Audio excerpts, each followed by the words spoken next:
मी लग्न होऊन एका महिन्यात आले.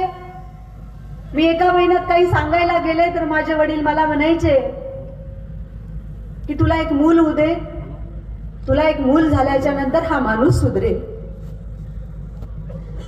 मला मूल झालं. त्याच्यानंतर माझे वडील म्हटले की 40शी झाली की माणूस सुधरत असतो. 40शी झाली. त्याच्यानंतर जे सहन केलं त्याचा मोबदला तर मला मिळाला नाही, पण माझ्या जागेवर दुसरं कोण या ठिकाणी आणलं तुम्ही सगळ्यांनी पाहिलं. माझी जागा घेण्याचा प्रयत्न या ठिकाणी केला, परंतु तुमच्या हृदयात जी माझ्यासाठी जागा होती ती जागा या ठिकाणी कायम राहिली. ती जागा घेण्याचा प्रयत्न जरी केला गेला परंतु ती जागा या ठिकाणी त्यांना घेता आली नाही. मी माझ्या वडिलांवर वाटेल ते या ठिकाणी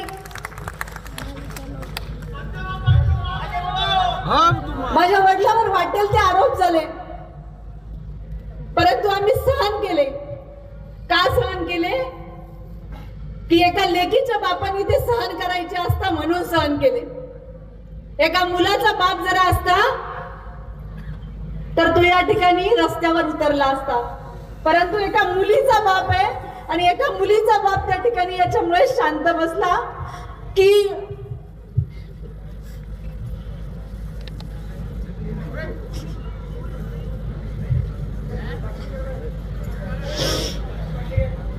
संजय राउत तुम आगे बढ़ो, हम तुम्हारे साथ हैं, तुम आगे बढ़ो, हम तुम्हारे साथ हैं.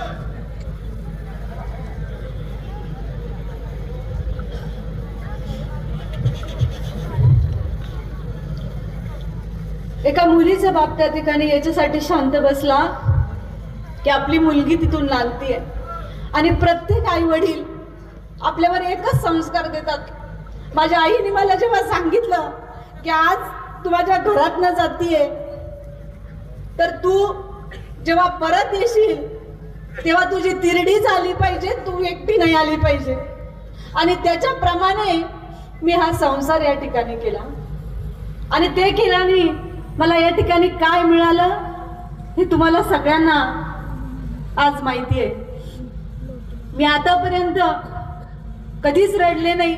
आतापर्यंत मी कधीच कुठल्या गोष्टीची वाच्यता केली नाही, परंतु आज मला भरून आलं, कारण हे गाव माझं आहे आणि ह्या गावातल्या प्रत्येक माणसाला माहिती आहे की मी काय केलं आणि काय नाही केलं.